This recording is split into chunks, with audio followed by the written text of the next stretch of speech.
Selamat malam pemirsa, terima kasih masih tetap bersama kami dalam NTV Prime. Saatnya kembali saya Doni Rekaizer mengajak Anda untuk menyimak NTV Prime Dialog. Pemirsa, sulit dipungkiri kita telah kehilangan Komisi Pemberantasan Korupsi di 10 tahun terakhir pemerintahan era Presiden Joko Widodo. Pada tahun 2019, Undang-Undang KPK direvisi sehingga mempreteli peran super body KPK sebagai bulldozer dalam pemberantasan korupsi. Dan belakangan 10 orang hasil seleksi anggota KPK yang dilaksanakan di masa Presiden Jokowi dilanjutkan oleh Presiden Prabowo Subianto. Hasilnya kritik deras mengalir. Mungkinkah KPK di masa Setio Budianto bakal berkokok lagi? Kita akan membahas soal ini. Judul yang kami tayangkan adalah Madesu KPK alias Masa Depan Suram KPK. Tamu-tamu istimewa sudah kami hadirkan melalui sambungan Zoom, yaitu mantan Wakil Ketua KPK Saud Situmorang, kemudian ada peneliti dari Indonesian Corruption Watch Diki Anindya, dan jurnalis senior Budiman Tanurjo. Dan sebelumnya saya sapa dulu, ada Pak Saud, apa kabar? Baik. Terima kasih Pak Saud. Mas Budiman, kita ketemu lagi, sehat Mas Bud? Baik, sehat-sehat. Baik, dan juga ada Mas Diki Anindya. Mas Diki apa kabar? Kabar baik, Mas Doni. Baik. Terima kasih. Sebelum kita berdiskusi berempat, saya ajak Anda bertiga dan juga pemirsa, mari kita simak dulu tayangan yang berikut ini. Seleksi calon anggota KPK jalan terus. Presiden Prabowo melanjutkan proses yang telah dilangsungkan di masa akhir Joko Widodo. Sekali lagi, calon berlatar polisi yang terpilih untuk memiloti KPK periode 2024-2029. Namanya Komisaris Jenderal Polisi Setio Budianto. Ia akan didampingi para wakil ketua, yaitu Johanis Tanak, Fitroh Roh Cahyanto, Ibnu Basuki Widodo, serta Agus Joko Pramono. Setio bukan orang baru bagi KPK. Ia pernah menjadi Direktur Penyidik KPK pada 2020. Sebelumnya, Jenderal Bintang 3 Polri itu menjabat Inspektur Jenderal di Kementerian Pertanian. Bakal kemana KPK ke depan tergambar dari pernyataan Johanis Tanak berikut ini. Berdasarkan pemahaman saya, OTT sendiri itu tidak pas, tidak tepat. Karena OTT terdiri dari operasi tangkap tangan. Operasi itu menurut Kamus Bahasa Indonesia dicontohkan adalah seorang dokter yang akan melakukan operasi. Tentunya semua sudah siap, semuanya sudah diperencanakan. Sementara pengertian tertangkap tangan menurut KUHP adalah suatu peristiwa yang terjadi yang seketika itu juga pelakunya ditangkap. Dan pelakunya langsung menjadi tersangka.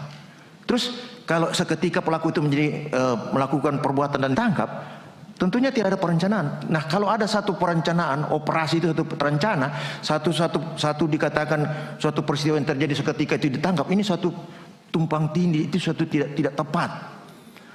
Ya, menurut hemat saya OTT itu pun tidak tepat. Dan saya sudah sampaikan pada teman-teman, saya pribadi, tapi karena lebih mayoritas mengatakan itu menjadi tradisi, ya. Apakah ini tradisi bisa diterapkan? Ya, saya juga nggak bisa juga saya menantang. Tetapi seandainya saya bisa jadi, mohon izin, jadi ketua, saya akan tutup close karena itu tidak sesuai dengan pengertian yang dimaksud dalam hukum. KPK di masa Joko Widodo adalah KPK yang dipreteli lewat revisi UU KPK tahun 2019 silam. Dengan latar ini, serta menengok 5 profil pemimpin KPK periode sekarang, mungkinkah KPK bertaring lagi? Dari Jakarta, tim jurnalis NTV melaporkan. Baik pemirsa, langsung kita diskusikan dengan semua narasumber kita. Saya ke Pak Saud Situmorang dulu, senior di KPK. Pak Saud, tadi uniknya ya, kolega Anda, Pak Johanis Tanak, waktu mengatakan OTT itu nggak perlu lah. Wah, tepuk tangan semua anggota Komisi 3. Luar biasa. Kalau Bapak sendiri melihat soal masa depan KPK seperti apa, Pak Saud? Ya, kita berharap memang ada suatu perubahan ya, supaya bagaimana yang kita lihat 5 tahun belakangan ini kan, karena memang style, integritas, kemampuan dari setiap mereka di dalam menegakkan integritinya itu kan dari awal aja mencurigakan sebenarnya. Ya. Bahkan kan kita waktu itu ngirim surat juga ke DPR Komisi 3 supaya Firly tidak dipilih waktu itu. Gitu. Kalau yang sekarang ini kan keluhan-keluhan itu nggak terlalu banyak, kecuali tadi soal seorang penegak hukum yang biasa melakukan OTT nggak percaya OTT. Jadi Iya. oke, kalau kita mau cari 50 urutan kelemahan yang sekarang, pasti akan ketemu. Potensi di remote, nggak ada perwakilan masyarakat sipil, nggak ada perempuannya, pokoknya cari 50 aja deh, pasti ketemu. Itu kelemahannya. Tapi kalau kita cari kekuatannya 50 juga ketemu. Ya kan, Setio sudah biasa di situ, Petros seorang dokter yang kuat teorinya, dia bisa pasti bakal mendebat penyidik-penyidik yang diremut oleh orang lain gitu ya. Kadang-kadang kan waktu ekspos itu punya potensi bahwa penyidik itu pro dan kontra juga. Apalagi di masa lalu ada penyidik dari dalam, ada penyidik dari luar. Nah saya berpikir 5 orang ini dengan berbagai macam latar belakang itu bisa memiliki sebuah strategi yang berbeda mungkin. Nah, saya juga dulu kan waktu masuk pertama KPK itu 6 bulan tuh dicurigain ngapain Saud ini kan gitu ya. Itu biasa. Tapi nanti kita lihat. Artinya hari ini saya masih 50-50 ngelihatnya. Tapi Pak Saud tapi lebih kalau percaya kita nggak lihat- sama semua nama-nama yang mengerucut ini? Kepercayaan Anda ada di berapa persen, Pak? Kalau sampai per hari ini saya masih 50-50. Karena Masih orang 50. baik bisa jadi jelek, orang jelek bisa jadi baik masuk KPK itu. Karena bagaimanapun kekuasaan itu memang cenderung memang kalau memang dia tidak berintegriti dia bisa berubah. Saya menyebut 2 nama tadi itu kan saya tahu mereka, tapi kan saya nggak tahu, dia udah hampir 4 tahun orang bisa berubah gitu. Tapi tantangannya adalah bagaimana sebenarnya dengan undang-undang yang jelek itu mereka bisa menghasilkan karya-karya baik. Karena presidennya very serius gitu ya. Presidennya saya anggap kalau memang macam-macam ya panggil aja mereka gitu. Memang dia bagian dari pemerintah. Agak beda manggilnya, bukan manggil Agus Raharjo, hentikan, nah, bukan begitu kan. Kalau kali ini mungkin dipanggil lanjutkan, nah, kan mungkin begitu bisa jadi. Jadi kita melihat style usernya juga beda, Mas. Style usernya juga beda. Oke, baik. Saya mau minta pendapatnya Mas Budiman dulu. Mas Bud, akan seperti apa masa depan KPK setelah ini? Ya kalau tanya masa depannya seperti apa ya kita lihat aja, belum dilantik ya. Tapi yang mau saya bilang landscape kelembagaannya sedikit berbeda. Ya. Karena selama ini gini, landscape kelembagaan itu maksudnya gini, ini berbarengan dengan munculnya pimpinan KPK yang baru. Kan Presiden Jokowi kan menerbitkan peraturan Presiden nomor 122 tahun 2024 yang isinya adalah pembentukan Korps Tindak Pidana Korupsi di Mabes Polri. Ya, sehingga pemberantasan korupsi tidak lagi menjadi monopoli dari KPK, tetapi bukan hanya dualisme, tapi trialisme. Ya. Ya, ada KPK, ada kepolisian, dan ada Kejaksaan Agung. Justru saya lihat dalam posisi yang seperti sekarang, posisi KPK itu yang paling lemah. Ya. Karena hampir majority SDM dari KPK itu SDM pinjaman. Penyidiknya pinjaman dari Mabes Polri. Ya. Penuntutnya sebagian pinjaman dari Kejaksaan Agung. Nah, dengan sistem trialisme yang ada sekarang, itu agak susah dibayangkan, bagaimana rivalitas atau persaingan di 3 lembaga itu. Nah, apakah Setio Budianto ya dan Burhanuddin dan Listio Sigit Prabowo itu bisa menjalin sebuah koordinasi yang bagus ya untuk betul-betul membersihkan negara bangsa ini dari korupsi. Karena kan keluhan yang terjadi kan justru saling menutupi gitu. Ini masalah yang sangat besar. Nah, kalau kita melihat ada penelitiannya John Kwah yang meneliti soal strategi pemberantasan korupsi di Asia, yang paling efektif dan yang paling baik itu kalau ada badan independen tunggal, yaitu satu saja. Nah, sekarang itu kan dipecah menjadi 3. Nah, itulah tantangan yang ada, yang dihadapi oleh Pak Setio Budianto ke depan akan menjadi seperti apa untuk menghadapi isu-isu itu. Tapi terlepas dari itu semua, tadi Bang Saud sudah mengatakan, kita punya presiden yang retorikanya itu sungguh luar biasa, ya. Retorikanya sungguh luar biasa.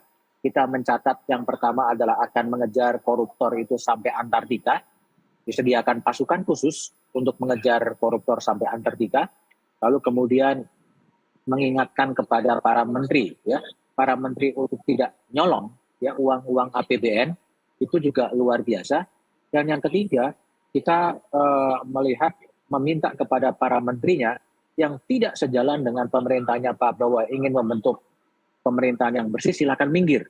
Nah, retorik-retorik itu adalah luar biasa gitu loh. Hanya memang tidak cukup hanya dengan retorika, bagaimana retorika itu kemudian dimunculkan dalam sebuah aksi politik, dalam sebuah tindakan politik, dan kemudian Presiden Prabowo betul-betul yang mengorkestrasi trial 3 lembaga yang sama-sama diberi tugas untuk memberantas korupsi itu. Nah, ini yang menjadi pekerjaan rumah bagi Mas Setio Budianto dan teman-teman KPK setelah 20 Desember 2024. Gitu. Oke, saya ke Mas Diki Anindya. Mas Diki, analisa dan catatan Anda terhadap nama-nama yang sekarang sudah beredar di masyarakat, kalau kita kasih judul masa depan suram, apakah memang akan seperti itu? Ditambah lagi statementnya Pak Saud dan Mas Bud tadi, saya kok agak ragu ya dengan 5 pimpinan yang sudah ditetapkan oleh DPR RI kita. Apalagi tadi saya sempat sampaikan setelah pernyataan Yohanes Tanik tentang OTT itu nggak perlu sebenarnya. Tepuk tangan anggota Dewan yang terhormat kita. Komentar Mas Diki. Ya, pertama Mas Doni, saya ingin menyambut optimisme ya dari Pak Saud yang tadi disampaikan oleh Pak Saud. Tapi memang Mas Doni, saya ingin katakan bahwa masyarakat pada saat ini harus ditekankan untuk mengelola ekspektasi agar kemudian tidak berharap terlalu banyak begitu ya kepada Maksudnya Setio terbiasa Budianto di PHP-in juga kita. persis dan 4 pimpinan lainnya, karena kita tahu sebetulnya saat proses uji kelayakan mereka dipilih itu bukan atas pertimbangan yang objektif dari mulai kompetensi sampai pada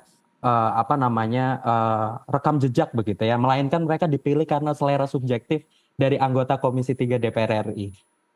Salah satu contoh tadi sudah disampaikan di VP begitu ya, bahwa Yohanes Tanak ketika mengatakan bahwa akan menghapus OTT langsung disambut dengan riuh tepuk tangan dari anggota Komisi 3. Itu menunjukkan bahwa kompetensi dan juga rekam jejak itu bukan menjadi salah satu tolak ukur paling utama yang digunakan oleh DPR untuk memilih pimpinan KPK 5 tahun mendatang. Nah, selain itu, Mas Doni, kami juga perlu sampaikan bahwa keraguan saya ini sebetulnya muncul kalau kita melihat konfigurasi pimpinan KPK yang didominasi dari klaster penegak hukum gitu ya. Yeah. Bahkan 4 dari 5 itu merupakan penegak hukum baik yang masih aktif maupun purna tugas. Nah, pertanyaannya kan kenapa ini jadi masalah? Karena kondisi ini akan semakin menambah besar permasalahan akut yang dialami oleh KPK, yaitu loyalitas ganda begitu ya. Yeah. Nah, sebagai ilustrasi juga, saya ingin sampaikan bahwa dalam pasal 11 ayat 1, huruf A Undang-Undang KPK itu menyebut secara jelas bahwa salah satu subjek hukum yang dapat diproses oleh KPK itu adalah aparat penegak hukum. Nah, pertanyaan reflektifnya, apakah pimpinan KPK yang terpilih begitu ya, yang berasal dari penegak hukum itu dapat bertindak objektif dan juga imparsial kalau di masa mendatang gitu ya, KPK itu mengusut dugaan tindak pidana korupsi yang menyangkut instansi asalnya. Saya sih agak ragu gitu ya. Makanya tadi saya Betapa sampaikan di awal kuatnya bahwa esprit kita de perlu corps untuk ya. mengelola ekspektasi. Persis. Jiwa korsa yang terlalu berlebihan itu pasti akan mengikut begitu ya di pimpinan KPK terpilih. Oke, tapi saya merekam tadi ada satu kalimat dari Mas Diki, masih ada harapan. Nah, soal harapan ini besar atau kecil, nanti kita pertajam di segmen berikutnya ya. Bapak-bapak dan pemirsa, tetap bersama kami segera kembali sesaat lagi.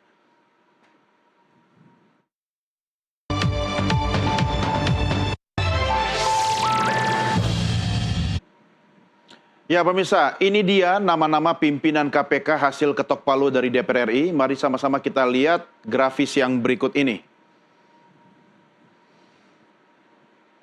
Setio Budianto, mantan Kapolda Sulawesi Utara dengan pangkat Inspektorat Jenderal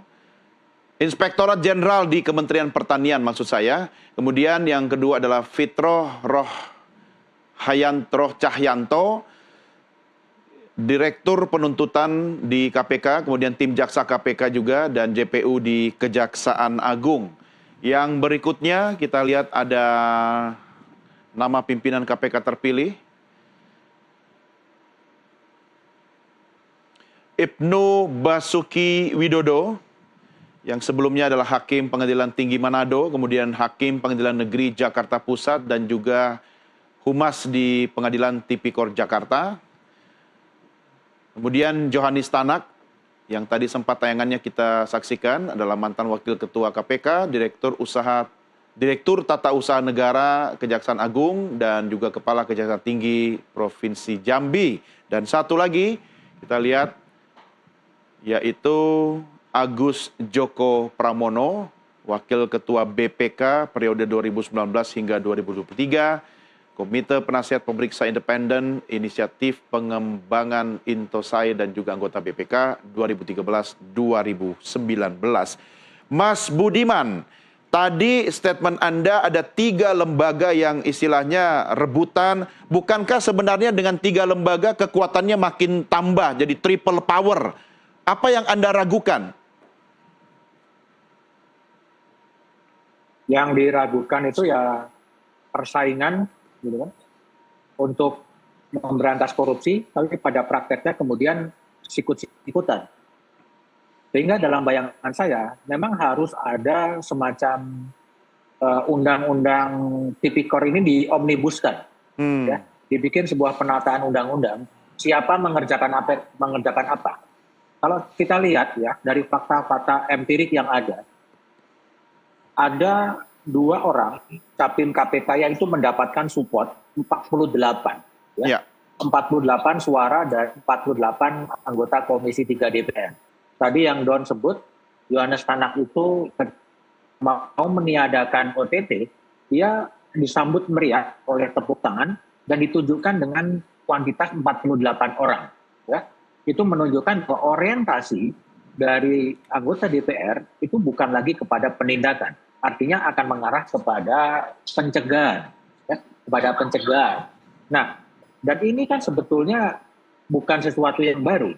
Terjadi reorientasi bagaimana penindakan pemberantasan korupsi itu akan menekankan pada aspek penindakan atau aspek pencegahan. Kebetulan saya pernah ikut seleksi pimpinan KPK dan gagal, ya, dan gagal. Pertanyaan seperti itu, pertanyaan apakah masuk kepada pencegahan dan penindakan, itu selalu ditanyakan. Selalu ditanyakan. Artinya adalah, ini kan sebenarnya profiling. Ya, orang-orang yang bersepakat dengan pencegahan, itulah yang lebih diinginkan. Itulah yang muncul dalam forumnya Yohanes Tanak yang muncul dengan 48 suara.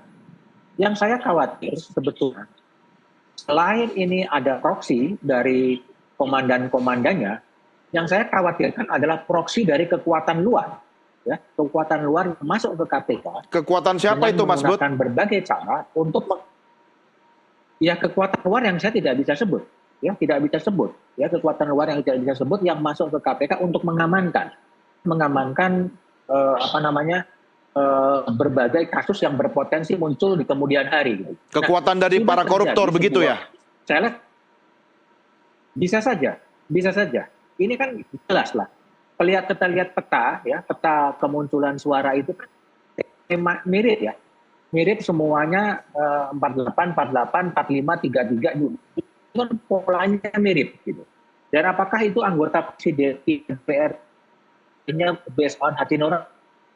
Itu sudah. Jadi pakat dari partai politik, ya orang inilah yang dipilih. Pahami kemudian ketika masyarakat sipil, Alam Syah Saragi, lalu Pungki, ya, itu juga lenyap di situ. Karena masyarakat sipil tidak dikendak, padahal dalam bayangan saya, masyarakat sipil itu menjadi penting untuk menjadikan agar KPK tetap bisa berkomunikasi dengan jadi bisa menjadi variabel yang bebas, ya, gitu. Nah,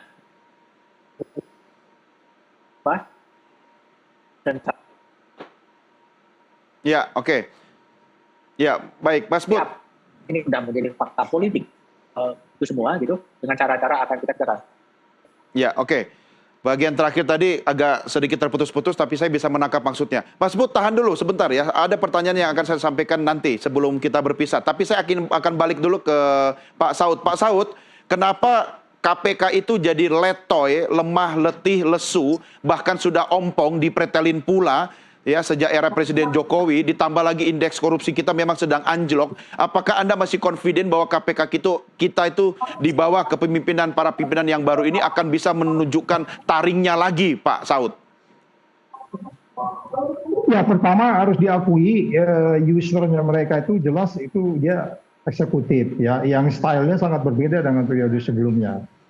Oke, kalau kita bicara alam liar, kita berpikir lalu kecurigaan kita harus tinggi terhadap 5 yang sekarang ini, memang itu punya potensi risiko besar. Makanya saya bilang tadi itu kalau kita mau cari 50 kelebihannya dan 50 kelemahannya itu ketemu itu. Iya. Contohnya, kita kan tahu kasus BTS itu yang main-main kan auditor kan? Iya. Ya nggak? Kasus BTS itu angkanya dimain-mainin penyelidikan dalam itu kan ada di dalam sekarang itu. Dulu nggak ada dia di dalam. Ya. Risikonya makin besar. Memang 5 orang ini memiliki risiko besar untuk kemudian saya sebutnya diremot. Tapi per hari ini, alam liar saya, sorry itu saya masih meletakkan harapan sebenarnya. Tapi kalau nanti dia nggak bisa, ya kita pukulin juga enak aja. Ya gimana kita nggak meletakkan harapan, Pak? Kan KPK-nya cuma satu, nggak ada KPK yang lain.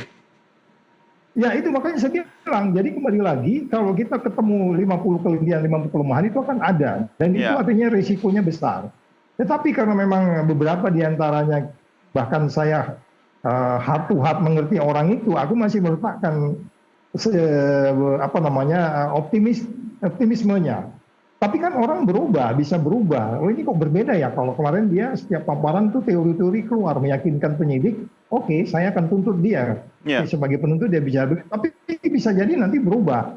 Itu sebabnya risikonya memang harus kita akui, risiko 5 orang ini menjadi risiko lebih besar untuk kompetensi di remote, untuk kemudian KPK menjadi lumpuh seperti tema kita malam ini, ya kan? Madesu, you hate me, segala macam itu.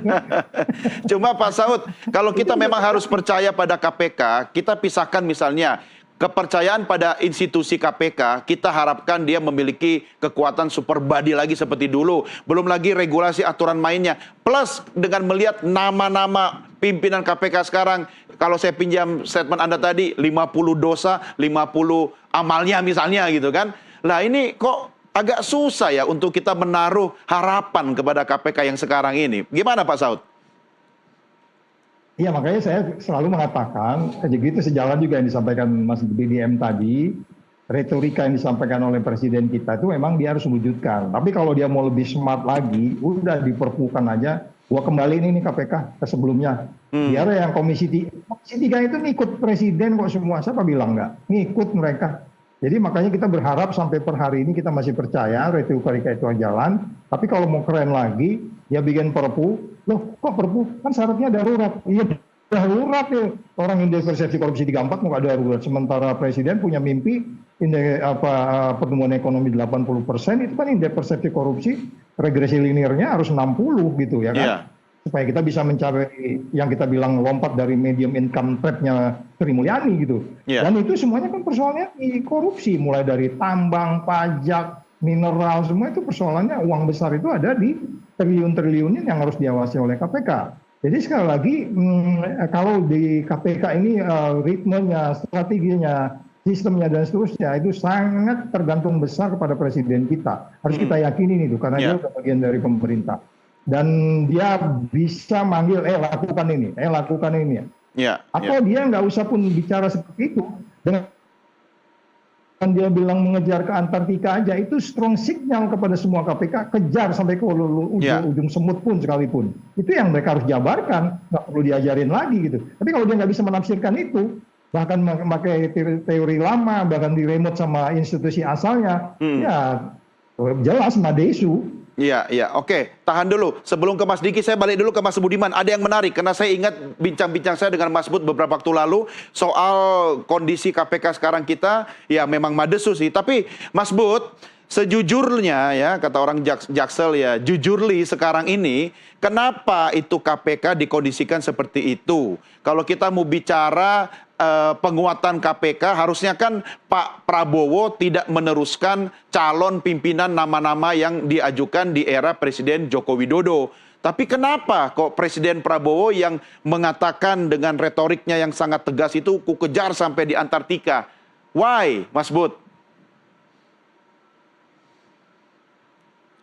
Masih di mute, Mas? Ya. Lihat tren ya. Lihat tren itu artinya kenapa sih undang-undang KPK itu harus direvisi? Ya, itu kan tahun 2018 gitu kalau kita lihat gitu. 2018 itu kan indeks IPK kita kan di angka 40 ya. Di angka 40 ya, itu cukup bagus tuh, yang tertinggi itu the highest ya. The highest indeks KPK-nya 40, dan OTT ya, kalau Yohanes Tanak kan melihat OTT itu kan dengan kamus ya. Dengan kamus bahasa Indonesia gitu. OPT itu kan nggak bisa didefinisikan dengan kamus ya. Dengan KBBI gitu kan, sesuatu praktek itu kan bahasa jurnalistik lah, bahasa operasi kok didefinisikan dengan kamus operasi itu artinya begini-begini, itu kan agak nggak tepat itu pendefinisian itu. Nah, ketika kemudian OTT begitu tinggi, lalu kemudian IPK-nya bagus, ada korelasi itu sebetulnya. Nah, ketika disitulah muncul serangan-serangan politik dari partai politik di DPR yang tidak menghendaki KPK itu menyentuh pada pusat-pusat kekuasaan, ya, menyentuh pada elit-elit kekuasaan. Disitulah kemudian 6 orang anggota DPR itu menginisiasi lahirnya undang-undang inisiatif revisi undang-undang KPK yang pada 10 tahun sebelumnya pada era Pak SBY itu bisa dibendung, ya, bisa dibendung oleh Pak SBY dengan caranya, tetapi pada era periode pertama terakhirnya Presiden Jokowi kemudian itu diloloskan revisi undang-undang KPK, dan kemudian KPK masuk dalam rumpun kekuasaan eksekutif, ya, dan kemudian juga pada saat itulah kemudian OTT kemudian turun dan IPK kemudian turun, dan pada akhir kekuasaan Pak Jokowi kembali pada angka 34. Sehingga back to square one sebetulnya pemberantasan korupsi itu. Nah, masalahnya adalah kemudian kalau lihat tren itu sekarang, arah KPK adalah sebetulnya arah menjadi pencegahan saja. Desain elitnya itu dari reorientasi, tidak lagi pada enforcement, tetapi how to prevent corruption. Itu akan ditempatkan pada posisi itu. Itu bisa kita lihat kan, pernyataan-pernyataan bahwa OTT itu kampungan, ya, lalu kemudian tidak perlu dilakukan, dan itu kan dipasang juga. Yohanes Tanak kan juga kemudian mengatakan bahwa OTT itu salah dan lain sebagainya, kan masuk ke situ. Arahnya kepada pencegahan gitu loh. Nah, sekarang ketika KPK hanya menjadi lembaga pencegah gitu kan, narasi apa sih yang mau dilawan oleh pimpinan KPK untuk kemudian dia harus menguasai narasi lagi gitu loh. Saya tuh agak tidak sepakat dengan istilah koruptor gitu. Koruptor itu terlalu elit, apa terlalu dong? white collar, gitu. Pembusuk bagi saya. Karena koruptor itu kan korupsi kan berasal dari bahasa Latin. Istilahnya kalau dalam kata itu kan corrumpere itu membusukkan. Dan membusukkan itu bukan hanya soal uang gitu. Sesuatu yang membusukkan semua lini kehidupan adalah pembusuk gitu. Sehingga perlu juga ada sebuah narasi yang lebih, itu mereka itu membusukkan negara, membusukkan pendidikan, membusukkan apapun juga gitu. Koruptor terlalu elitis gitu. Sehingga harus ada strategi kebudayaan yang harus dikembangkan oleh pimpinan KPK. Sehingga eksistensi dari KPK itu punya manfaat bagi publik. Bukan sekarang lihat perdebatan diskursus kan yang muncul termasuk dari teman-temannya Pak Saud itu. Kerugian negara nggak usah lah, kita fokus pada suap. Kira-kira menjadi begitu. Kan ada juga sebuah narasi yang coba dikembangkan itu ya. Dikembangkan ke sana. Ini ada apa gitu loh. Nah, ini kan permainan narasi. Ya, permainan narasi. Pada satu saat Bu Megawati saat menjadi presiden itu pernah mencoba mendekonstruk istilah KPK itu menjadi garong gitu loh. Rampok gitu. Maling. Nah, itu sesuatu yang harus ke situ gitu. Maling. Nah, dalam bahasa saya menggunakan istilah pembusuk gitu. Pembusuk itu macam-macam loh. Nah, ini yang harus kemudian itu akan melibatkan emosi masyarakat, dan dukungan publik pada KPK itu menjadi penting. Nah, sekarang problemnya adalah bagaimana kemudian pimpinan KPK yang baru itu bisa meraih dukungan publik dan juga menunggangi atau mengikuti arahan dari Presiden Prabowo yang betul-betul retoriknya sangat bagus gitu loh. Nah, ini yang pekerjaan rumah yang dihadapi oleh pimpinan KPK sekarang ini. Gitu. Iya, Mas Bud, dengan kata-kata ku kejar kau sampai Antartika itu, apakah hanya sekedar retorika, lipstick, atau kita bisa menaruh harapan yang besar pada Presiden Prabowo? Kita lihat pada kajian ya, saya tidak mau memberikan judgement itu ada disertasi yang disusun oleh Mas Wisnu Yuwono di London School of Economy. Dia menulis soal the history of combating corruption in Indonesia dari tahun 45 sampai tahun 2014.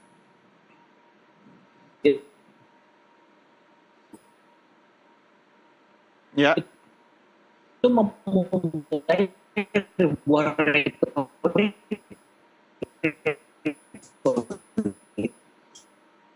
korupsi.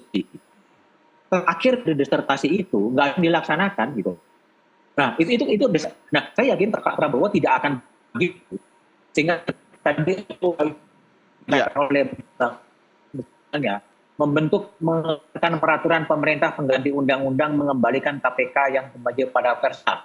Itu kan tidak akan berarti. Kalau Pak Prabowo bisa melakukan itu bagus. Itu satu untuk membongkar terjadinya mafia peradilan Zaro Fritar di Oke, ya. Baik.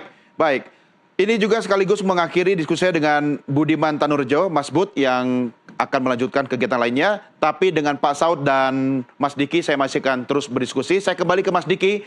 Mas Diki, ini dengan semangat yang sama terhadap upaya pemberantasan korupsi, kita berharap KPK bisa menunjukkan super body ya sebagai sebuah lembaga yang bisa menjadi harapan, bukan sekedar lipstick, gimmick dan sebagainya. Dengan diksi yang sama yang tadi saya sampaikan ke Mas Budiman, pernyataan Presiden Prabowo, ku kejar kau sampai ke Antartika, seberapa yakin kita dengan kata-kata itu akan terbukti nanti dari analisa Anda, Mas Diki? Ya, sebelum menjawab pertanyaan Mas Doni, saya ingin menyambung tadi kalimat terakhir dari Mas Budiman begitu ya. Tadi soal bagaimana kemudian usaha KPK untuk mengembalikan kembali citra kelembagaan begitu ya. Kalau kita melihat dan mengevaluasi kembali kinerja KPK selama periode 2019-2024 itu sudah barang tentu menjadi pekerjaan yang sulit untuk Setio Budianto dan juga 4 orang pimpinan lainnya mengembalikan citra KPK. Nah, salah satu yang kemudian penting untuk diurai begitu yang dilakukan oleh Setio dan 4 pimpinan lainnya adalah bagaimana kemudian melakukan evaluasi terhadap tata kelola kelembagaan, termasuk diantaranya Mas Doni memetakan ulang begitu ya strategi penindakan kasus korupsi untuk menaikkan kualitas dan juga kuantitas penindakan kasus korupsi yang dilakukan oleh KPK. Karena kalau kita lihat, kita cermati lebih lanjut begitu ya, selama 2019 sampai tahun 2024 kuantitas penindakan kasus korupsi yang dilakukan oleh KPK itu menurun secara konsisten. Nah, kalau kita cermati lebih lanjut, kenapa kemudian itu mengalami penurunan? Ada 2 pangkal persoalannya. Tadi sudah disampaikan oleh Mas Doni di awal. Pertama adalah revisi Undang-Undang KPK, gitu ya. Yang kemudian kedua adalah pemilihan komisioner yang bermasalah. Nah, kita lihat bagaimana kemudian komitmen Presiden Prabowo untuk mengembalikan marwah KPK kembali. Kalau kita mengacu, Mas Doni, dalam dokumen Astacita, itu memang disebutkan secara jelas. Hanya ada satu kata mengenai KPK begitu ya, bahwa KPK akan dijadikan sebagai center of excellence dalam pencegahan korupsi.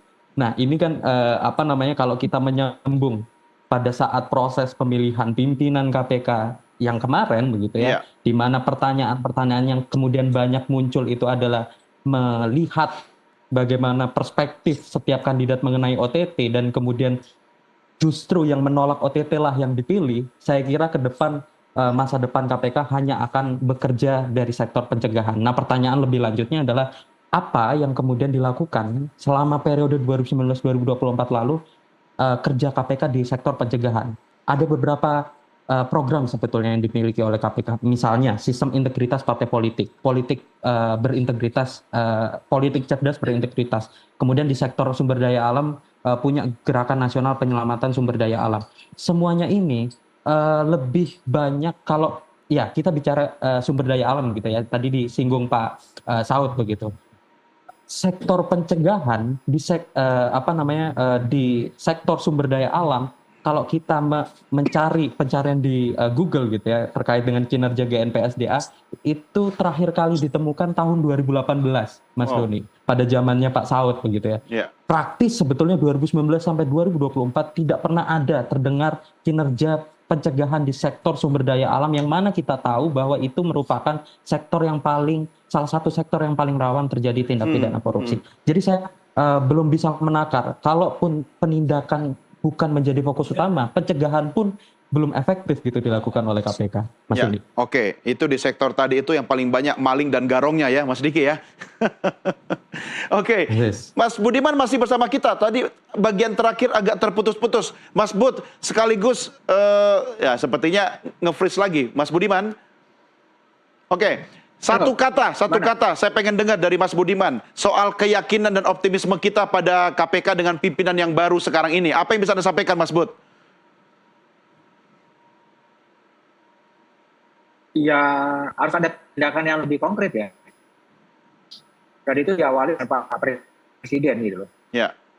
Kita tetap berharap Pak Presiden, Pak Prabowo itu berani mengeluarkan tadi yang diharapkan oleh Pak Saud, mengeluarkan Perpu dan mengembalikan KPK ke orisinil.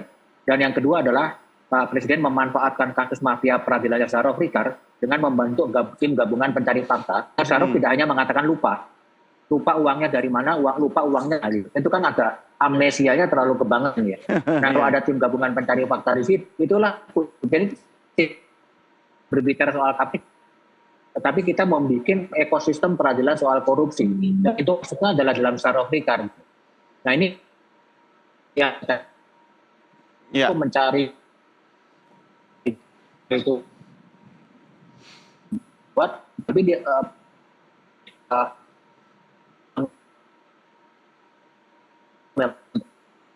Prabowo saya pikir berapa langkah itu. Nah, kalau itu bisa dikerjakan ya bagus. Tapi kalau tidak hanya dikerjakan ya udah kita menjadi penonton aja. Kira-kira gitu. Oke, baik, Mas Budiman, terima kasih sudah bersama kami, Mas Bud. Sampai jumpa di diskusi berikutnya. Baik, selamat malam, Mas Budiman. Dan saya masih tetap bersama Pak Saud dan juga Mas Diki. Oke, kita akan baik, lanjutkan. kasih. Baik, kita akan lanjutkan diskusi kita di segmen berikutnya. Pemirsa, kami segera kembali sesaat lagi.